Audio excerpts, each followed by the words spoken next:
जब अतीत का सबसे भयानक राज एक जिंदा इंसान की शक्ल में सामने आएगा। देवप्रयाग की लहरों के बीच राघव और सिया के सामने खड़ा है खन्ना खानदान का असली पहरेदार। क्या नताशा की नफरत आज सब कुछ राख कर देगी? देखिए, द बिलियनियर हस्बैंड रिवेंज, अध्याय 35। कहानी अब शुरू होती है। हम कहानी के उस हिस्से में प्रवेश कर रहे हैं जहां हिमालय की शांति के पीछे एक बहुत बड़ा षड्यंत्र आकार ले रहा है। नीले पहाड़ की ओर बढ़ते कदम जितने ठंडे हैं, रहस्य की आग उतनी ही गर्म होने वाली है। अध्याय 29, नीले पहाड़ की दहलीज और अदृश्य दुश्मन। बैकग्राउंड म्यूजिक, भारी बर्फ गिरने की आवाज और दूर से आती एक रहस्यमयी गूंज। गुफा की उस रात के बाद आदित्य और तारा ने उत्तर की ओर अपनी यात्रा शुरू कर दी थी। बर्फीली हवाएं उनके चेहरों को काट रही थीं। आदित्य ने तारा को अपने पुराने भारी ओवरकोट से ढका हुआ था, लेकिन तारा के शरीर से अब भी एक हल्की नीली रोशनी निकल रही थी जो बर्फ पर उसके चलने के निशानों को पिघला रही थी। एक, तारा की गिरती हालत और आदित्य का डर। आदित्य ने गौर किया कि तारा अब कम बोल रही थी। उसकी आंखें अक्सर स्थिर हो जाती थीं, जैसे वो हजारों मील दूर की कोई चीज देख रही हो। आदित्य, तारा का हाथ पकड़ते हुए, तारा, रुक जाओ, तुम बहुत तेज चल रही हो। हम नीले पहाड़ के पास पहुंच रहे हैं, लेकिन तुम्हारी तबीयत, तुम बहुत ज्यादा गर्म हो रही हो। तारा, धीमी गूंजती आवाज में, आदित्य, मेरा दिमाग अब एक ऐसे सर्वर से जुड़ गया है जिसका कोई अंत नहीं है। मुझे रुकने की अनुमति नहीं है। अगर मैं रुकी तो मेरा सिस्टम क्रैश हो जाएगा। हमें उस वैज्ञानिक तक पहुंचना ही होगा। आदित्य के पास अब कोई चारा नहीं था। वो उस प्रोजेक्ट छाया के नाम से ही कांप रहा था, जिसे तारा ने खतरा बताया था। 2, नीले पहाड़ का दृश्य। जैसे ही वे एक ऊंची चोटी पर पहुंचे, उनके सामने एक अद्भुत दृश्य था। सामने का पहाड़ साधारण बर्फ से ढका नहीं था, बल्कि उस पर नीले रंग के खनिज, मिनरल्स जमे हुए थे जो चांद की रोशनी में चमक रहे थे। इसी वजह से इसे नीला पहाड़ कहा जाता था। वहां पहुंचते ही आदित्य के मोबाइल में एक पुराना संदेश फिर से पॉपअप हुआ, 300 मीटर नीचे झरने के पीछे। 3, झरने के पीछे का रहस्य। आदित्य और तारा एक बर्फीले झरने के पास पहुंचे जो जम चुका था। आदित्य ने अपनी पिस्तौल के बट से उस जमी हुई बर्फ को तोड़ा। अंदर एक धातु का भारी दरवाजा था, जिस पर खन्ना इंडस्ट्रीज का पुराना लोगो बना था। आदित्य सन्न रह गया। मेरे पिता का लोगो यहाँ क्या कर रहा है? क्या ये लैब उन्होंने बनाई थी? जैसे ही आदित्य ने दरवाजे पर हाथ रखा, एक वॉइस स्कैनर एक्टिवेट हुआ। स्कैनर, वॉइस रिकॉग्निशन पेंडिंग, कृपया नाम बताएं। आदित्य, आदित्य खन्ना। क्लिक। दरवाजा धीरे से खुला और अंदर से गर्म हवा का एक झोंका आया। अंदर का नजारा किसी भविष्य की दुनिया जैसा था। 4, डॉक्टर खन्ना और प्रोजेक्ट छाया। अंदर एक विशाल हॉल था जहां चारों तरफ होलोग्राम्स चल रहे थे।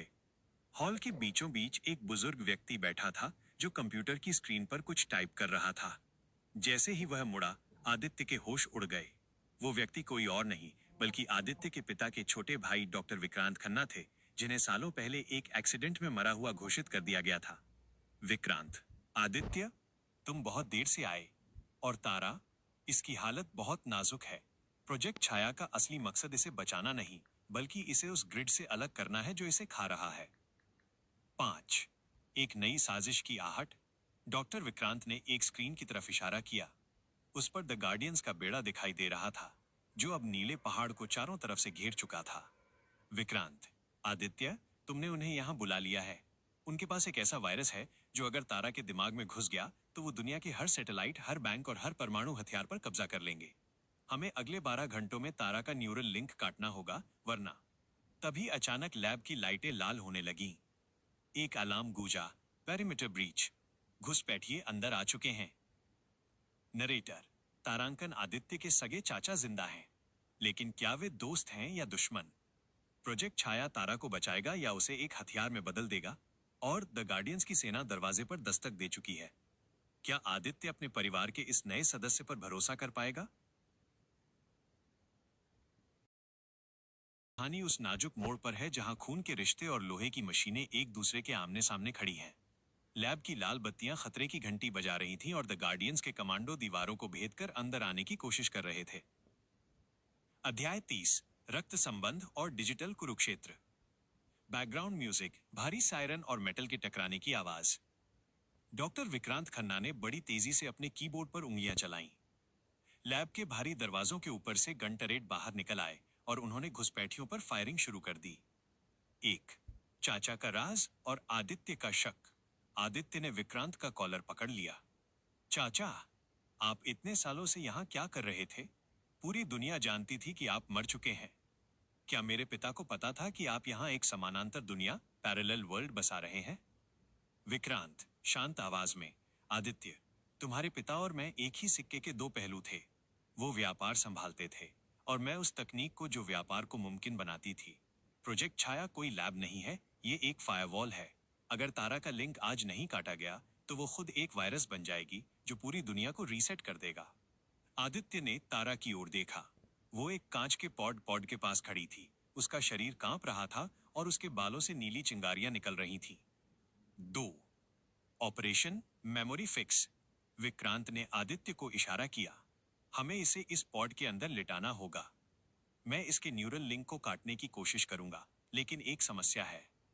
जैसे ही लिंक कटेगा, इसकी यादें एक ब्लैक होल में गिर सकती हैं।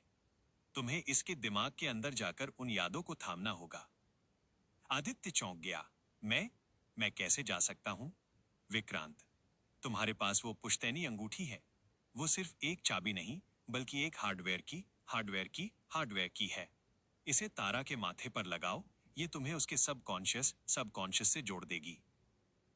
3. द गार्डियंस का हमला। तभी लैब की छत का एक हिस्सा धमाके के साथ उड़ गया। द गार्डियंस के कमांडो रस्सियों के सहारे नीचे उतरने लगे। उनके पास ऐसी गन्स थी जो गोलियां नहीं, बल्कि इलेक्ट्रोमैग्नेटिक पल्स ईएमपी छोड़ रही थी।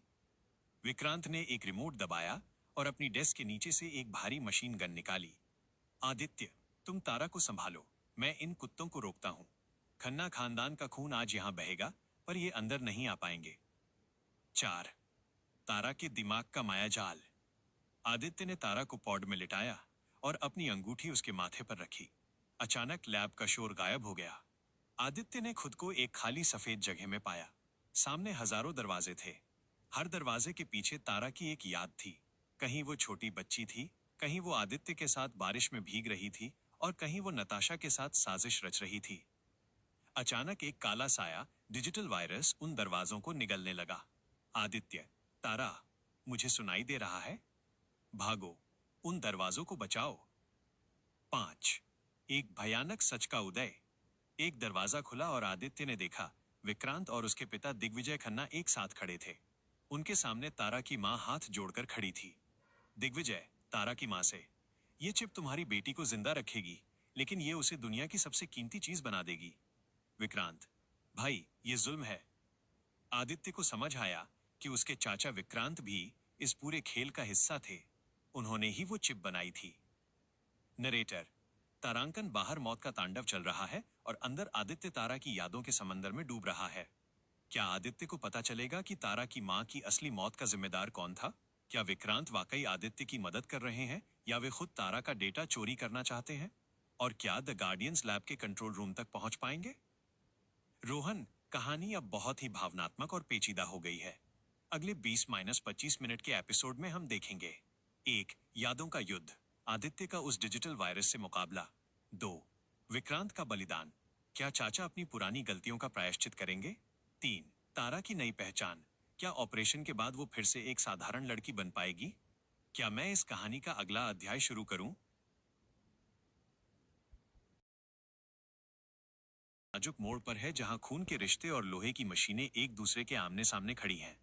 लैब की लाल बत्तियां खतरे की घंटी बजा रही थीं और द गार्डियंस के कमांडो दीवारों को भेदकर अंदर आने की कोशिश कर रहे थे। अध्याय 30, रक्त संबंध और डिजिटल कुरुक्षेत्र। बैकग्राउंड म्यूजिक, भारी सायरन और मेटल के टकराने की आवाज। डॉक्टर विक्रांत खन्ना ने बड़ी तेजी से अपने कीबोर्ड पर उंगलियां चलाईं।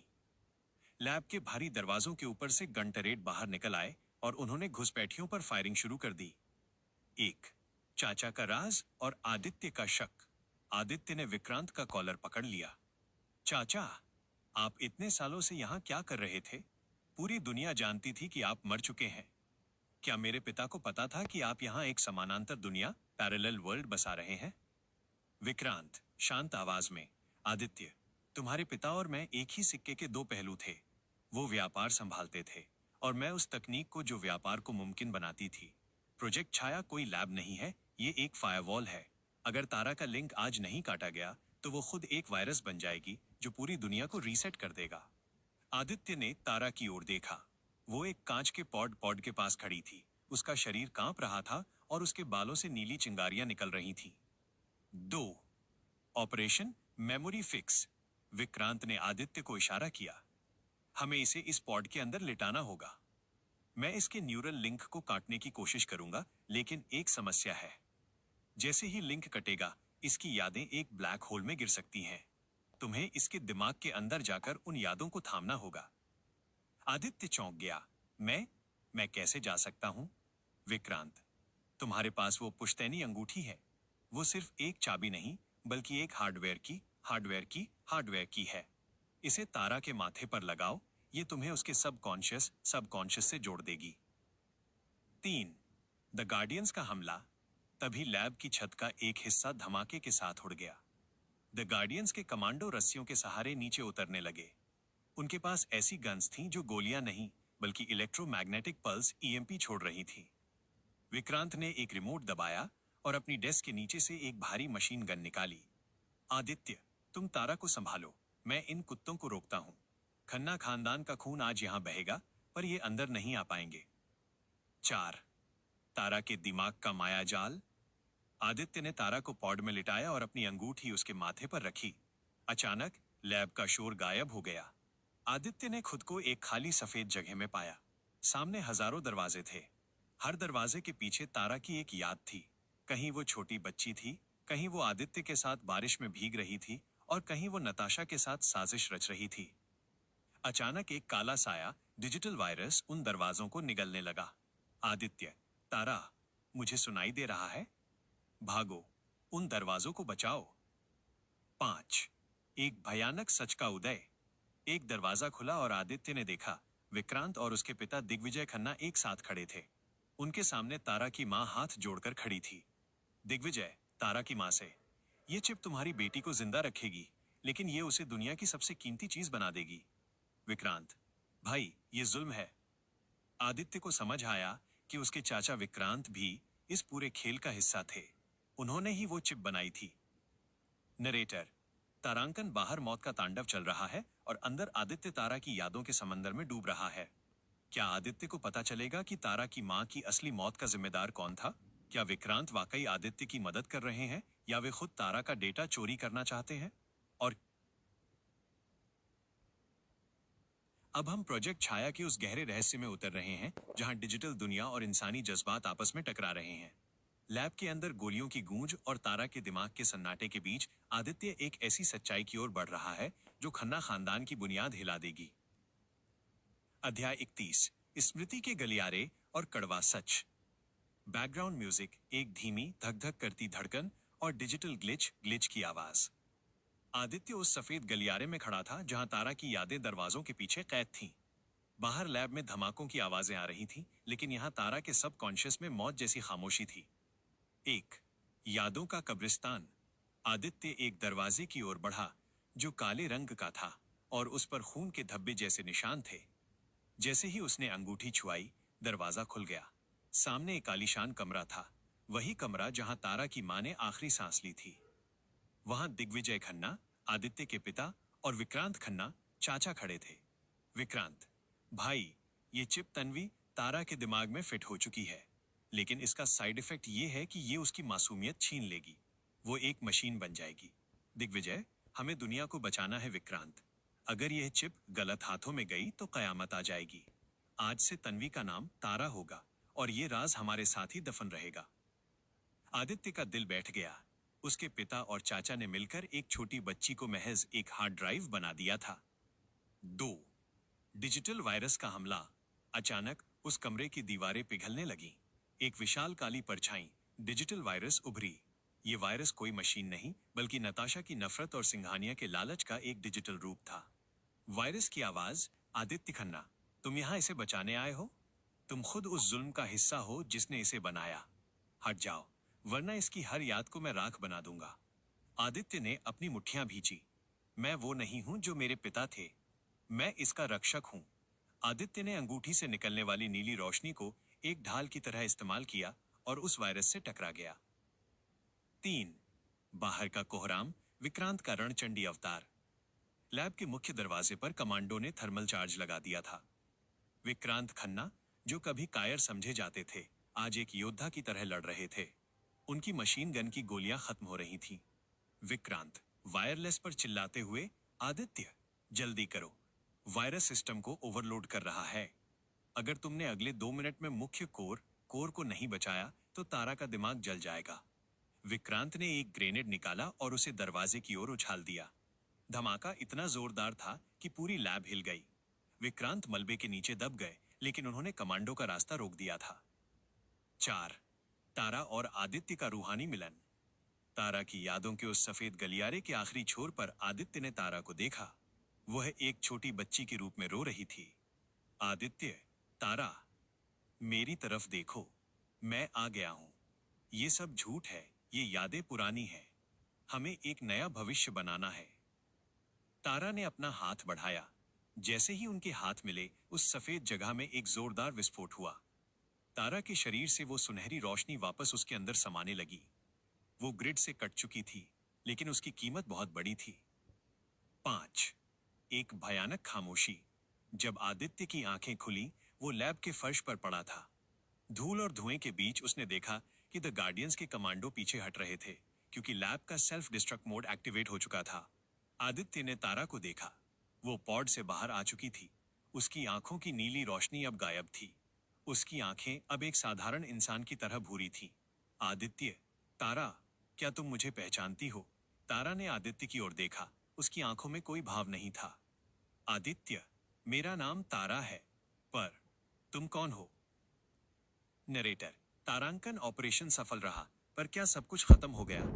तारा की सारी यादें मिट चुकी हैं। वो आदित्य को भूल चुकी है। विक्रांत खन्ना मलबे के नीचे दबे हैं। क्या आदित्य अपनी मोहब्बत को दोबारा जीत पाएगा? और द गार्डियंस का अगला वार क्या होगा, अब जब तारा के पास वो शक्तियां नहीं रहीं?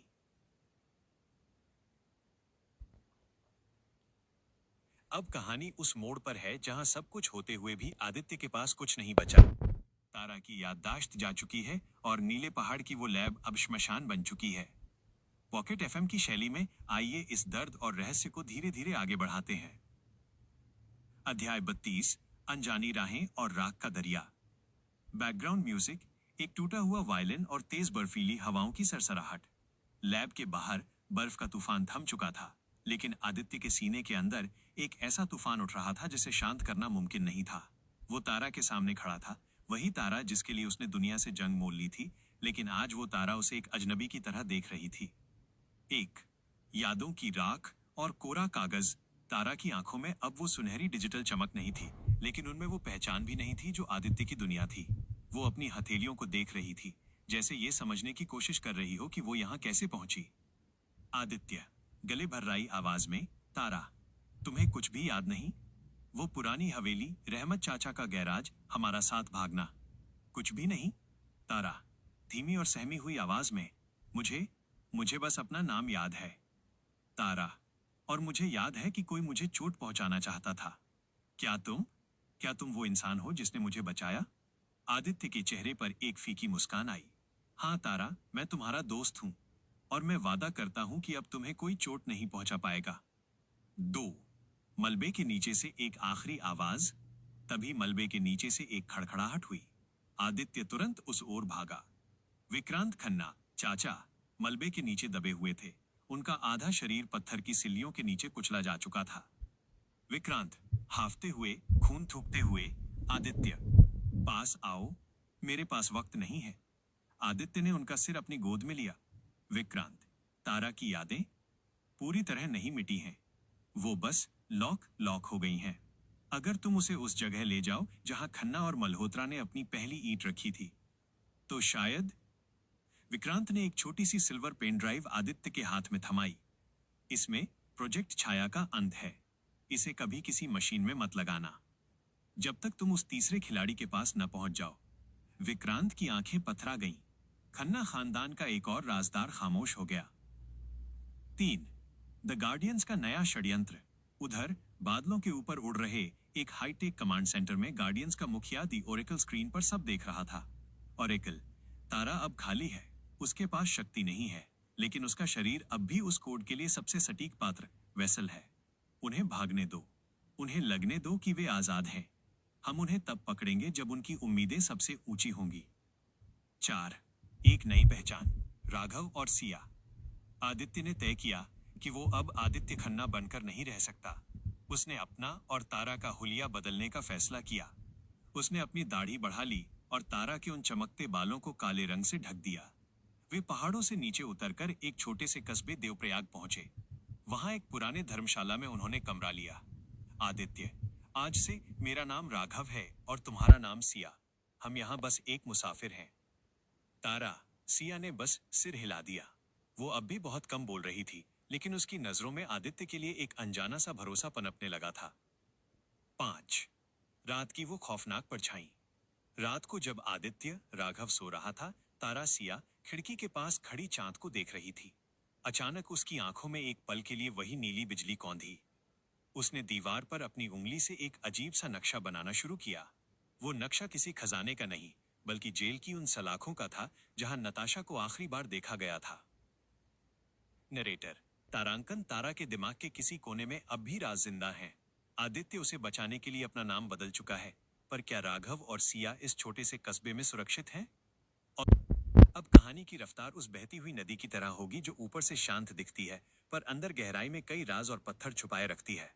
राघव और सिया की नई जिंदगी का पहला सवेरा देवप्रयाग की उस धुंध भरी वादियों में शुरू होता है। अध्याय 33। देवप्रयाग की धुंध और जगी हुई यादें। बैकग्राउंड म्यूजिक, मंदिर की घंटियों की धीमी आवाज और बहते पानी का शोर। देवप्रयाग के उस पुराने धर्मशाला की छत पर राघव आदित्य खड़ा था। उसके हाथ में वो सिल्वर पेन ड्राइव थी जो विक्रांत खन्ना ने दी थी। वो सोच रहा था कि क्या इसे कभी खोलना चाहिए। क्या इसमें तारा की यादें हैं या फिर से वही विनाशकारी फॉर्मूला। 1. सिया का बदला हुआ व्यवहार। राघव नीचे कमरे में आया तो देखा सिया तारा खिड़की के पास बैठी जमीन पर अपनी उंगलियों से वही नक्शा कुरेद रही थी। उसकी आंखें शून्य में थीं। राघव, सिया, चाय लो। तुम रात भर सोई नहीं हो क्या? सिया, बिना मुड़े, राघव, यहाँ पानी की आवाज बहुत तेज है। ऐसा लगता है जैसे नदियां आपस में बात नहीं कर रही हैं, बल्कि किसी को चेतावनी दे रही हैं।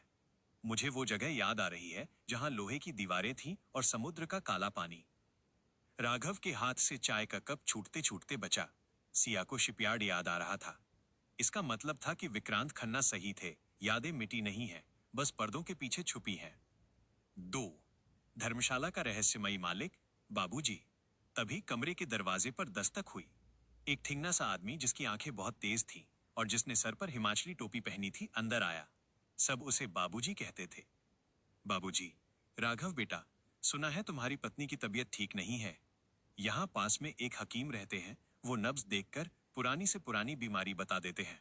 उन्हें दिखा लो। राघव को बाबूजी की नजरों में एक अजीब सी जांच परख महसूस हुई, जैसे वो सिर्फ एक धर्मशाला का मालिक न होकर कोई जासूस हो। राघव, शुक्रिया बाबूजी, पर हम बस थकान की वजह से थोड़े परेशान हैं, कल निकल जाएंगे। बाबूजी, मुस्कुराते हुए, जल्दी क्या है? देवप्रयाग से कोई इतनी जल्दी जा नहीं पाता। 3. हकीम की कुटिया और एक चौंकाने वाला सच। राघव सिया को लेकर उस हकीम के पास पहुंचा। हकीम की कुटिया जड़ी बूटियों की महक से भरी थी।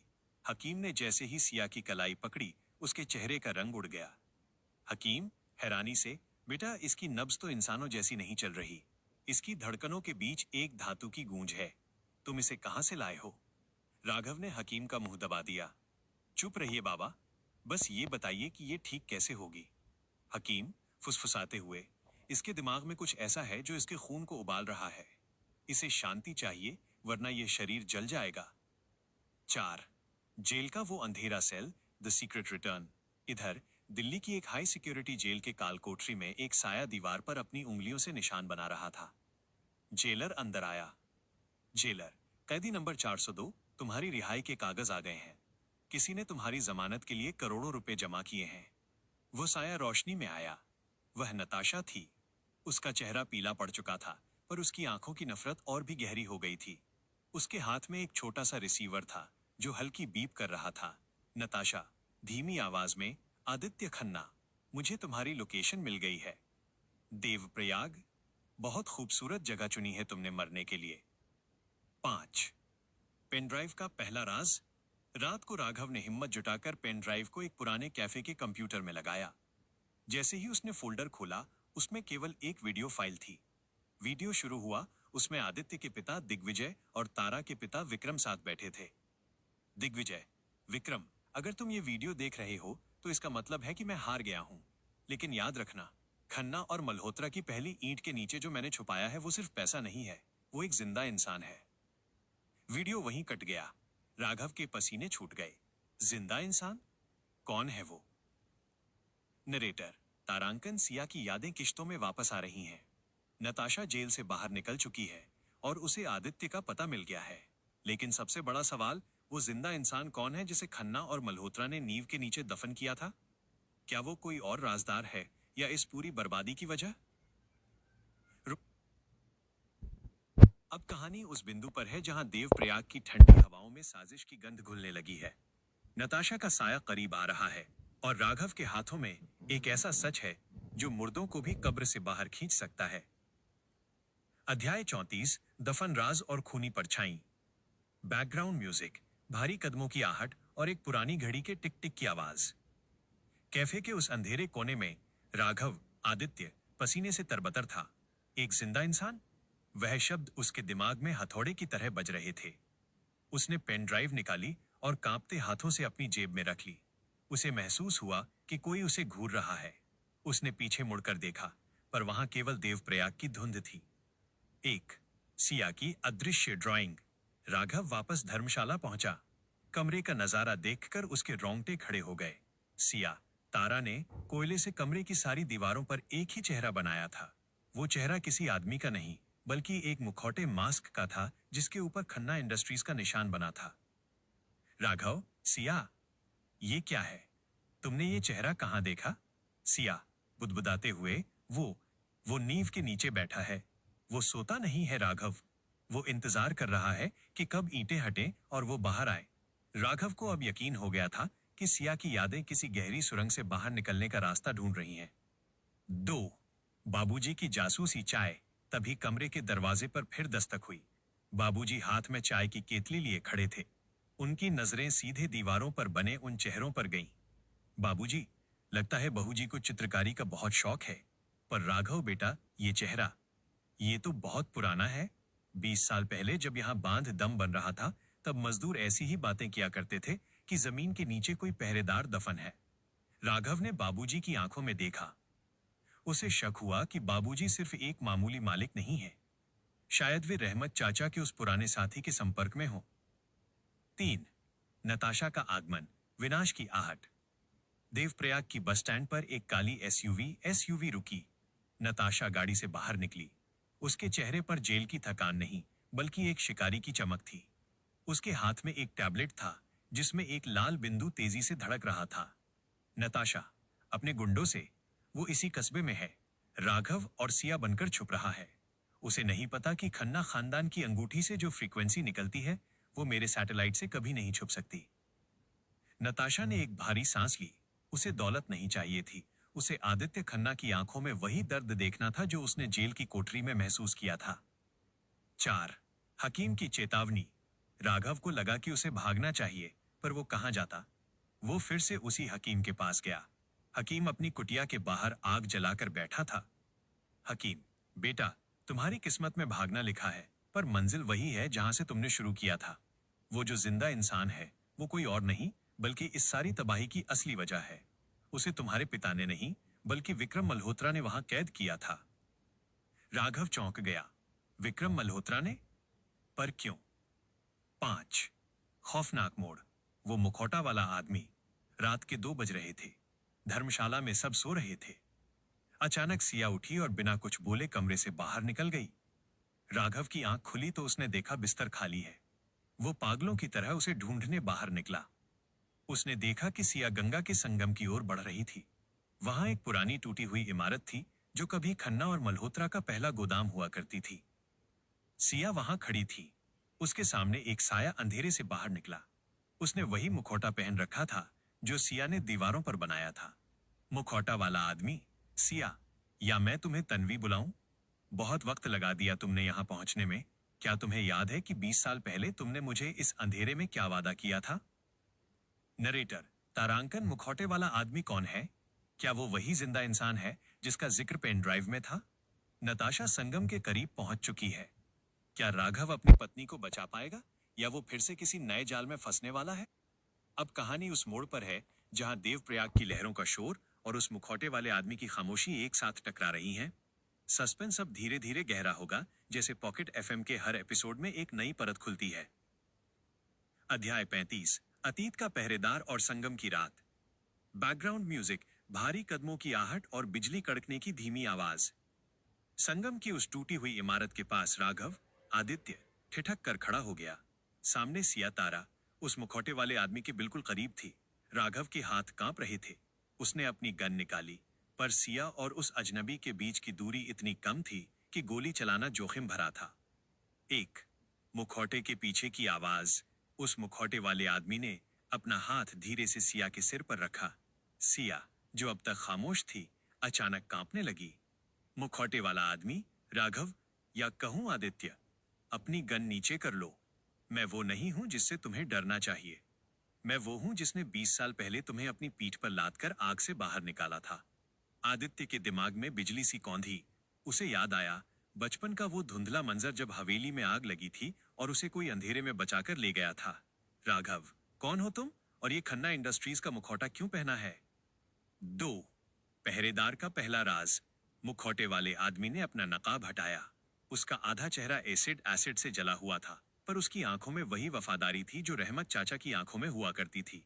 अजनबी, मेरा नाम शमशेर है। मैं तुम्हारे पिता का सबसे गुप्त अंगरक्षक, बॉडीगार्ड था। जिसे तुम नींव के नीचे दफन इंसान समझ रहे थे, वो मैं नहीं था। वो सच था जिसे मैंने 20 साल से अपनी छाती से लगाकर रखा है। शमशेर ने अपनी फटी हुई जैकेट के अंदर से एक लोहे की पुरानी चाबी निकाली। ये चाबी उस गोदाम के नीचे बने तहखाने की है। वहां तुम्हारे पिता ने एक आखिरी वसीयत छोड़ी थी, जो प्रोजेक्ट छाया से भी बड़ी है। 3, नताशा की खूनी आहट। तभी अंधेरे से एक ठंडी हंसी गूंजी। हाँ हाँ हाँ, संगम की सीढ़ियों पर नताशा खड़ी थी। उसके पीछे 6 नकाबपोश शिकारी थे। उनके हाथों में साइलेंसर लगी गन्स थीं। नताशा, वाह, खन्ना खानदान का पूरा पुनर्मिलन यहीं हो रहा है। शमशेर, तुम्हें तो मैंने मरा हुआ समझ लिया था, पर कोई बात नहीं, आज तुम अपने मालिक के बेटे के साथ ही दफन हो जाओगे। नताशा ने एक इशारा किया और उसके गुंडों ने घेरा बनाना शुरू कर दिया। राघव ने सिया को अपने पीछे खींचा। 4, सिया का डिजिटल ट्रिगर। जैसे ही नताशा के गुंडे आगे बढ़े, सिया के शरीर में फिर से वही झंझनाहट शुरू हुई। उसकी याददाश्त भले ही धुंधली थी, पर उसके अंदर की चिप का डिफेंस मैकेनिज्म जाग चुका था। सिया की आंखों के कोनों से हल्की नीली रोशनी निकलने लगी। उसने जमीन पर हाथ रखा और अचानक उस गोदाम की पुरानी लाइट्स अपने आप जलने और बुझने लगी। सिया, एक गूंजती हुई आवाज में, अंधेरा, अंधेरा ही सच है। पूरे इलाके का पावर ग्रिड फेल हो गया। चारों तरफ गहरा काला अंधेरा छा गया। 5, खौफनाक मुठभेड़। अंधेरे में गोलियों की आवाजें और चीखें सुनाई देने लगी। शमशेर ने एक पुरानी तलवार निकाल ली थी और वो बिजली की फुर्ती से नताशा के गुंडों पर टूट पड़ा। राघव ने सिया का हाथ पकड़ा और उस तहखाने की ओर भागा जिसकी चाबी शमशेर ने दी थी। लेकिन जैसे ही वे तहखाने के दरवाजे पर पहुंचे, राघव ने देखा कि वहां पहले से ही कोई खड़ा था। वह कोई और नहीं, बाबूजी, धर्मशाला के मालिक थे। उनके हाथ में एक टैबलेट था और वे उस दरवाजे को हैक करने की कोशिश कर रहे थे। बाबूजी, देर कर दी राघव बेटा, ये खजाना अब द गार्डियंस का है। नरेटर, तारांकन, बाबूजी गद्दार निकले। शमशेर अंधेरे में नताशा के शिकारियों से लड़ रहा है। क्या राघव उस तहखाने के अंदर पहुंच पाएगा? और उस तहखाने में ऐसा क्या है जो वसीयत से भी ज्यादा खतरनाक है? क्या सिया अपनी शक्तियों को काबू कर पाएगी या वो फिर से अपना आपा खो देगी? रोहन, अब कहानी की हर छोटी डिटेल एक बड़े धमाके की ओर बढ़ रही है। अगले 20 मिनट के भाग में हम देखेंगे तहखाने का राज। क्या वहां आदित्य की मां की कोई निशानी है? शमशेर का आखिरी दांव, क्या वो नताशा को रोक पाएगा? गार्डियंस की असली पहचान,